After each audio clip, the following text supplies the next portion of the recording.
Ayong gabi mga kaigsuunan, welcome sa ato ang another night sa pagtuon sa pulong sa Ginoo, daily dose of the word of our God. So agig pagsugod, ato ang hangyoon itong mga mag-aawit to please come and sing for us. Kang Kristo tamo tindo, sondalo ni Jesus, ituboy ang bandila, ayaw ipagaw, kanunay kadaugan,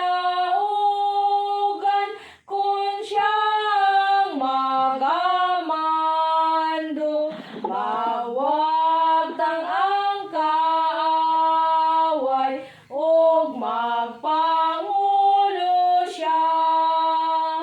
Kang Kristo tamo tindog, kaaway suklan mo, sa grasya niya sumali, kay naanyang kusog, sa pulong nga langit nun, kanunay magasulog, og sa kaisog asdang laban ni si Jesus.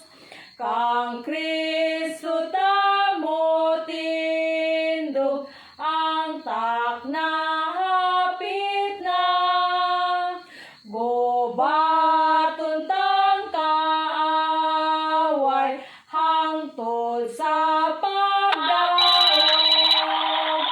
Ang mga mananaw sa hari koronahan, unya uban kaniya, mohari man kita. Amen. Thank you for that wonderful song. And by this time, akong gihangyo ang tanan to please open your Bibles with me in the book of Jeremiah chapter 3. Jeremiah chapter 3, atong basahon ang verse 11 to 15 and verse 22, mga kaigsuunan. So I hope nga you are there. Please follow me with your eyes in the book of the prophet Jeremiah chapter 3 verse 11. The Bible says, "And the Lord said unto me, the backsliding Israel hath justified herself more than treacherous Judah. Go and proclaim these words toward the north, and say, Return, thou backsliding Israel, saith the Lord, and I will not cause mine anger to fall upon you, for I am merciful, saith the Lord, and I will not keep anger forever. Only acknowledge thine iniquity, that thou hast transgressed against the Lord thy God, and hast scattered thy ways to the strangers under every green tree, and ye have not obeyed my voice, saith the Lord. Turn, O backsliding Israel, backsliding children, saith the Lord, for I am married unto you, and I will take you one of a city, and two of a family, and I will bring you to Zion, and I will give you pastors according to mine heart, which shall feed you with knowledge and understanding." Verse 22, "Return, ye backsliding children, and I will heal your backslidings. Behold, we come unto thee, for thou art the Lord our God." Let's pray. Father in heaven, thank you Ginoo sa gihatag nimo nga kahigayunan to read this word nga mo ang text karon Ginoo. Thank you Lord for giving us strength, giving us opportunity to serve you more and to magnify and glorify your name. Ama, nakita nimo Lord nga gikinahanglan kay namo ang imong panabang sa kanunay. Mo na Ginoo tabangin taon mi, panalanginin taon mi, ug ihatag kanamo Ginoo ang kadaugan. Salamat Lord kay tagaan gid minimog kadaugan, kay kay tanan among gipangayo pinagilamang sa ngalan ni Hesus nga among manluluwas. Amen. Amen. Amen. So again, maayong gabi sa atong tanan mga kaigsuunan. Welcome sa atuang daily dose of the Word of God. Another night nga hinaot pa mabusog na punta sa pagpaminaw sa pulong sa Ginoo. Now, we have here the prophet Jeremiah. Gisugo sa Ginoo nga moadto sa north or northern kingdom of Israel. So, kabaluta, I have told you again and again before, especially when we are talking about the prophets in the Old Testament, nga ang Israel kaniadto was divided into two kingdoms, north and south. So the northern kingdom is comprised of the 10 tribes, okay? And the southern kingdom is comprised of 2 tribes only, the tribe of Benjamin and the tribe of Judah. And ato makitaan nga naanay division sa mga Hudiyo kaniadto mga kaigsunan. Actually, when we say Hudiyo or Jew, that is only referring to the people of the southern kingdom. They were Jews or Jewish from the tribe of Judah. And the northern kingdom, they are called Ephraim and sometimes Israel. So nganong Ephraim man ang tawag sa north? Because the most prominent tribe in the north is the tribe of Ephraim sa northern kingdom mga kaigsuunan. And at this time, grabe ang mga kadaot o kadautan, ang wickedness in the people of the north. Grabe ang ilang mga binuhatan nga dili maayo. So they have committed a lot of sins against God.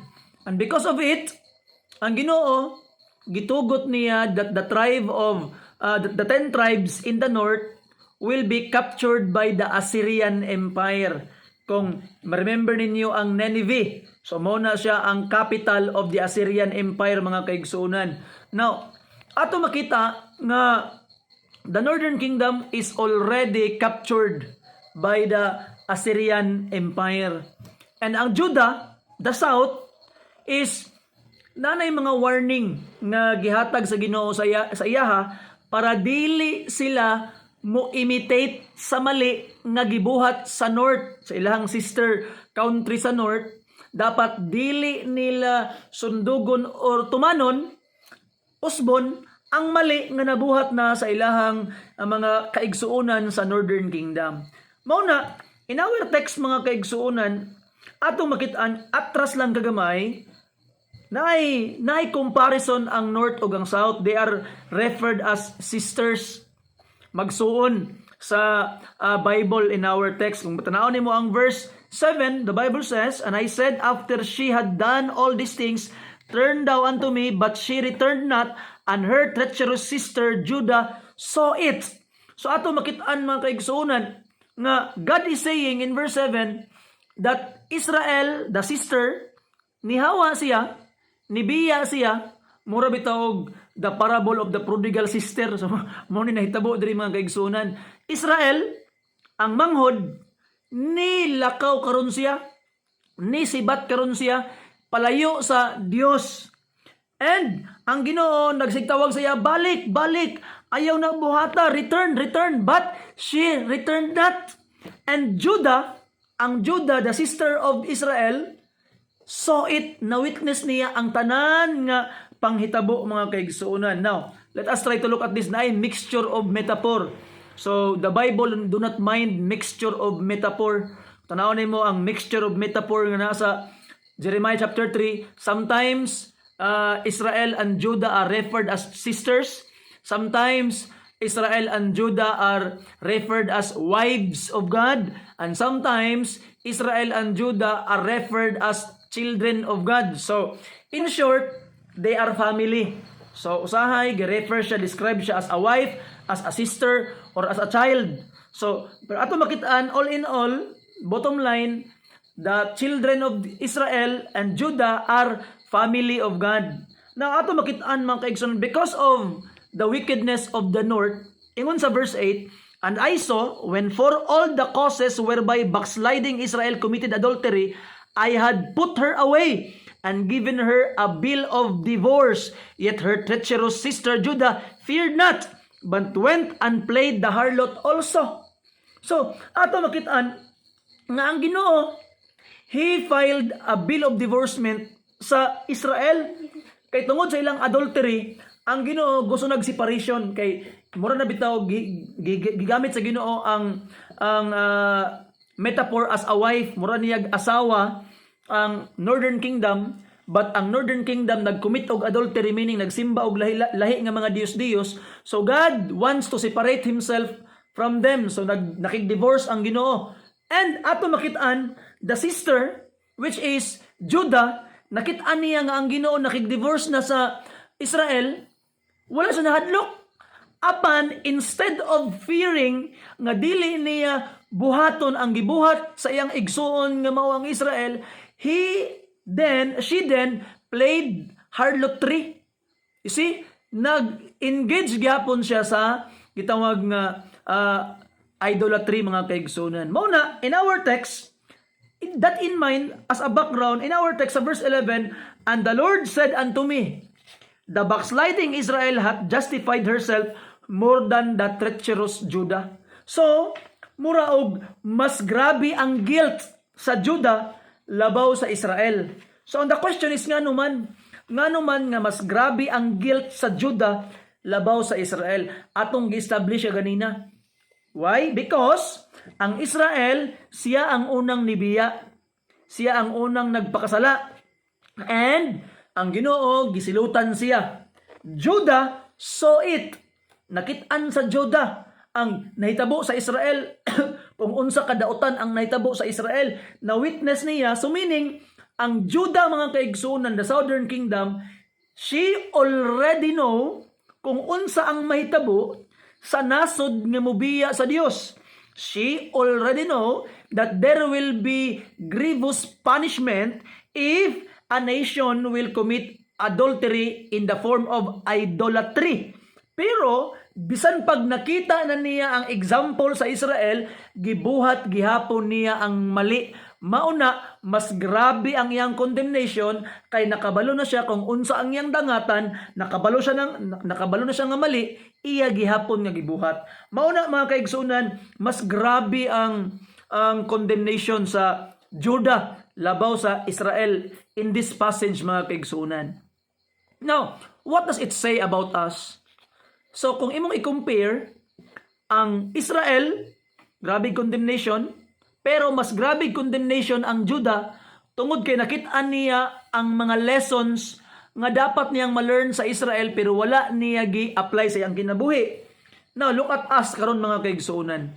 Kita, atong nakit-an ang Israel, atong nakit-an ang Judah, kung unsay nahitabo sa ilaha.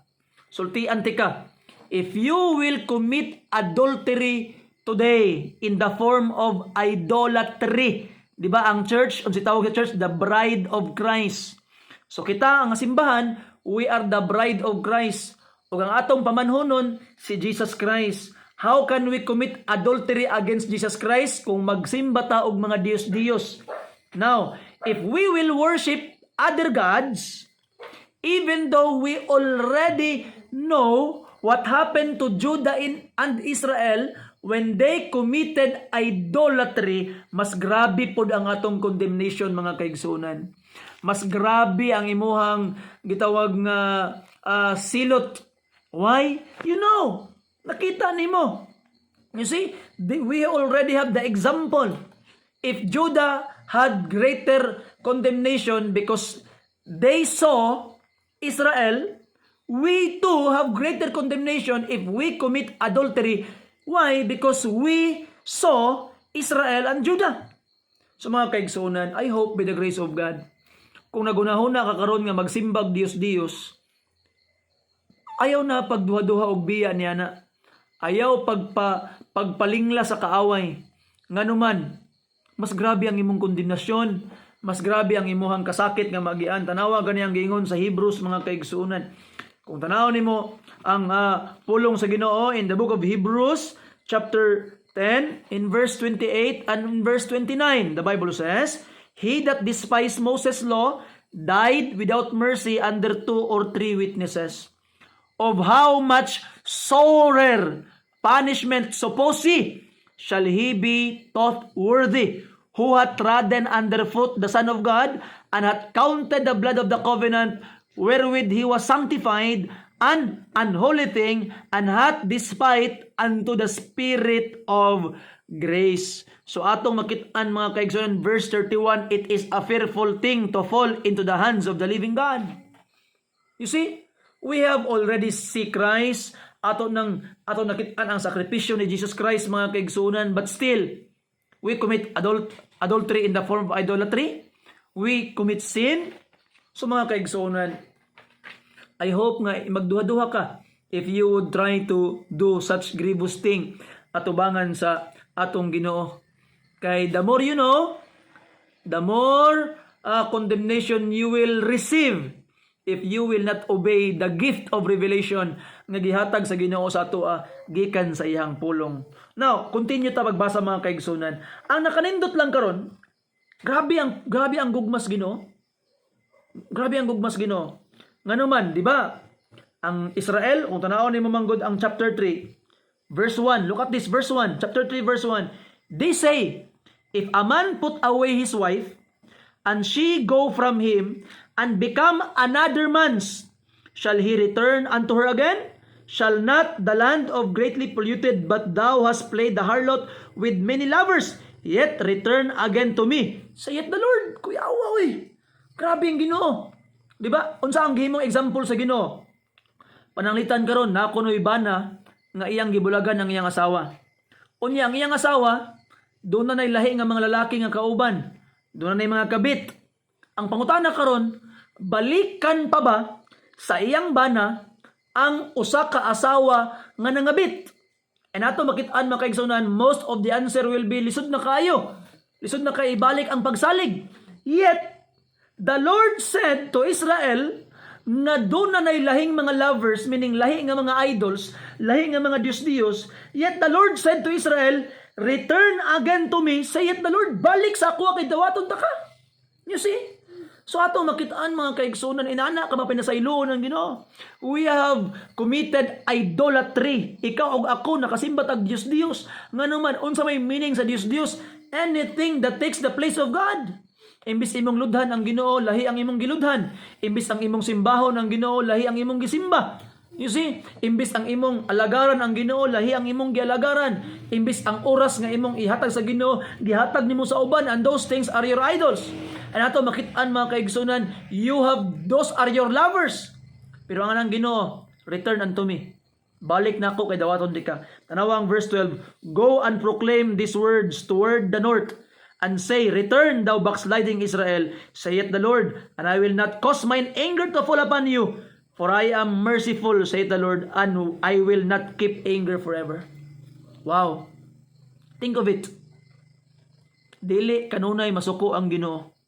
Pasayloon kaniya, maluluyon siya. You see? Kung ikaw karon nalayo na sa Ginoo, balik sa iya higsoon. Balik sa iya. Kay naagya po'y lugar. Na kay lugar sa kasing-kasing sa Ginoo. Mupasaylo gihapon siya sa imuha whatsoever thing you have done. You see? Pasayloon kaniya.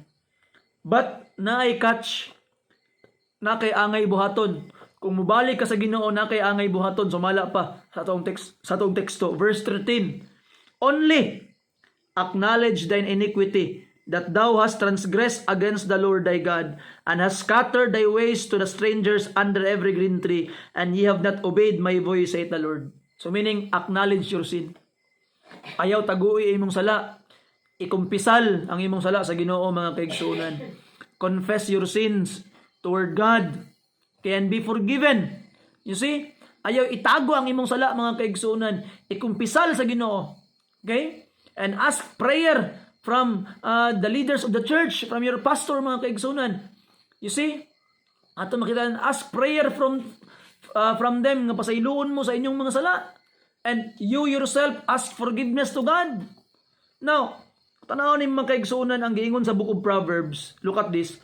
Proverbs 28 verse 13. Tanawa gani ang Proverbs 28 verse 13. Okay? Tanawa ngayon sa Biblia. The Bible says, verse 13, he that covereth his sins shall not prosper, but whoso confesseth and forsaketh them shall have mercy. You see? Ikumpisal ang imong sala and forsake it, makaangkon kag kaluoy. Pero kung imong tagu-taguan, imuhang tabon-tabonan ang imong sala mga kaigsunan, wala kay kalinaw, and there will be no forgiveness ng imong maangkon. You see? So I hope by the grace of God mga kaigsunan, imuha ng iduol sa Ginoo, ikumpisal sa iya ha, patabang og pray sa alagad sa Dios. You see? And you will be forgiven mga kaigsuunan. Kay nana ka manuluyon ng Ginoo. Basta kay di lang gini mo tago-taguan, ikumpisal nimo sa Ginoo. You see? Imog yung i-declare sa iya, Lord, pasaylo ako Ginoo, and be very very specific. Ayaw ing nang Ginoo nakasala ko Ginoo, sorry Lord, ayaw na na. Be specific what you have done. Isulti sa Ginoo kung unsa ang imong nabuhat, acknowledge it, and He will forgive you. Inanang kapasayloan sa Dios mga kaigsuunan. Naman pa niya, verse 14, turn, O backsliding children, saith the Lord, for I am married unto you, and I will take you one of a city and two of a family, and I will bring you to Zion. Look at that. Look at that. You see? Bisan pa mga kaigsuunan, di ba? Kung tanaw nimo, naanay bill of divorcement nga gihatag ang Ginoo sa verse 8. Di ba? At tanaw nimo verse 8, and I saw when for all causes whereby backsliding Israel committed adultery, I had put her away and given her a bill of divorce. Nanay bill of divorce sa verse 8. Pero mga kaigsuunan, kaning bill of divorce, it is not the end of your marriage para sa Ginoo. Para sa Ginoo, ang gihatag niya nga bill of divorce, it is just a separation. Separation lang. It is not the end of the marriage. Nga naman, kay pag-abot sa verse 14 mga kaigsuunan, ingon ang Ginoo, for I am married unto you. So wala giwala sa Ginoo ang covenant, wala giwala sa Ginoo ang iyahang saad o ang iyang relationship sa Israel, even though there was already divorce. You see? Mabitaw na sa Bible mga kaigsuunan, if you will marry a divorced person, you are committing adultery. You see, nga naman, because divorce will not dili niya hunungon ang relationship. You see, there will be separation, but the commitment and the relationship must be there. Sa mas Ginoo, He already give bill of divorcement sa Israel, but sa mata sa Ginoo, He was still married to Israel. Mao na balik kay pasayloon ka, balik kay ma-restore ang relationship. Mao na ginaingon sa Ginoo mga kaigsuunan. And the Bible promised, verse 15, and I will give you pastors according to mine heart. It means shepherds. God will give His people shepherds according to His heart, which shall feed you with knowledge and understanding. So God will give good leadership. God will give good shepherds. God will give good pastors na mahimong magpakaon og kaalam og pagsabot sa mga katawhan.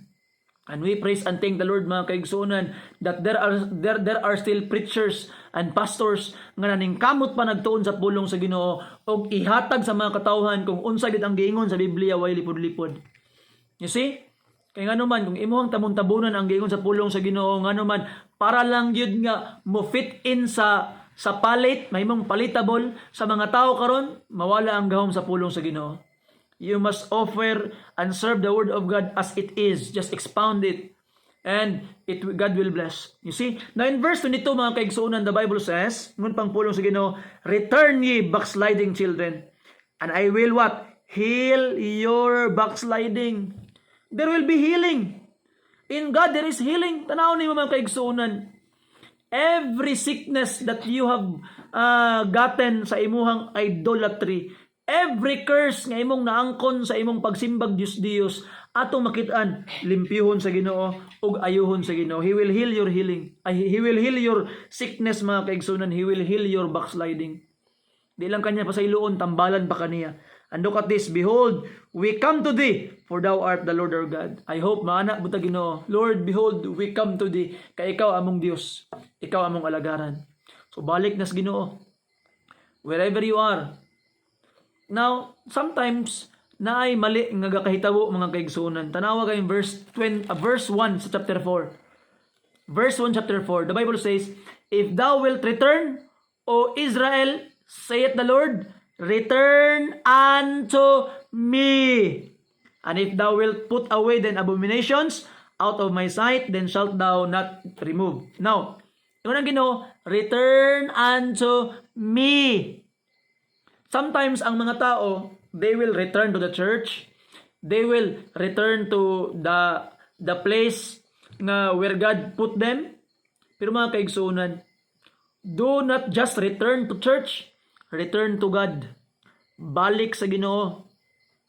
Pag niundang kag pag-serve sa Ginoo, wa nagpasabot nga nibalik kag simbahan, nakabalik na ka sa Dios. You see? That's a good start. Go back to church. It's a good start. But see to it nga you did not just return to church, but you returned to God Himself. Balik sa Ginoo. I-restore ang relationship with you and your God, mga kaigsuunan, and serve Him with all your heart, with all your soul, with all your spirit, with your everything. Offer Him your life, your everything. Kay pasayloon kaniya, mga kaigsuunan. Iya kang tagaan og kadaugan, iya kang tagaan mga kaigsuunan og mga butang nga imong gikinahanglan sa matag karon niya. He will help you and He will heal you. Return unto God. You see? So I hope mga kaigsuunan, by the grace of God, unsa man ang estado sa imong kinabuhi karon, I don't know. I don't know if you are going away from God. Nalayo ka na sa Ginoo. Maybe some of us nagsimba, nagdios-dios. Lahi nang imong gialagaran, you are not worshiping God in spirit and in truth. Nalingla na ka sa mga estatwa nga hinimo lang sa tao. You see, and you have forgotten God. Tanawon nimo mga kaigsunan, sakit ang malandungon nga moadto kag dagko nga mga simbahan karon. Mas daghan ang mga kandila ang gibutang sa image ni Mary kaysa image ni Ginoong Hesus. You see? More candles given to Mary, to Blessed Mary than to Jesus Christ. You see? Na ato makitaan mga kaigsunan, is a big problem. Nanay mga distractions nga nahitabo. You see? Nanay mga distractions nga nahitabo sa atong panahon karon mga kaigsunan. The world is trying to distract us from our worship to the true God. So go back to God. Biyahe sa nang ubang mga butang nga imong ginalagaran. Biyahe sa nang ubang mga butang nga imuhang ginasilbihan. Balik sa matuod nga Dios and establish again your relationship with Him. Pinaagis pagbiya sa mga Dios-Dios, pinaagis pagbiya sa mga gikasukan sa Ginoo, og i-acknowledge ang imong sala and He will forgive you. Why? Unsa may basis sa forgiveness sa Ginoo? Kay gibayaran na ni Jesus Christ ang imong sala. Mapasaylo ka because your sins are paid. That's why you can be forgiven. But the forgiveness will only be declared if you acknowledge your sin. So I hope, confess your sin toward God and He will forgive you. Ug basin karon wa pa ka naluwas. Basin karon wala pa kay relasyon sa Ginoo o igsoon. You need to have a relationship with God. Receive Jesus Christ as your Lord and Savior. Namatay siya, gilubong ug nabanhaw tungod sa imong mga sala. Tawag ang pangalan, Lord Jesus, luwas ako. Ikaw na'y maghari sa akong kinabuhi, baguha akong kinabuhi, simbahon ti ka, alagaran ti ka. Change me, save me, ug luwason kaniya karon igsoon. I hope karon ang kagabihion sa imong kaluwasan. Ayaw siya biyahe igsoon, and He will save you. Usa ka awit alang kanimo. Kiday na mo ka, O Ginoong Jesus, nga nagpakamatayog na panhagayon. Hallelujah, hallelujah, mahimayaon ka. Hallelujah, hallelujah, dasiga kami. Salamat, O Diyos, kay kahayag ikaw, nga nagtultol ka namo sa kaluwasan. Hallelujah, hallelujah, mahimayaon ka. Hallelujah, hallelujah, dasiga kami. Dasiga kami, og sa gugma puna, kay kalag na mo nagamabog na una. Hallelujah, hallelujah, mahimayaon ka. Hallelujah, hallelujah, dasiga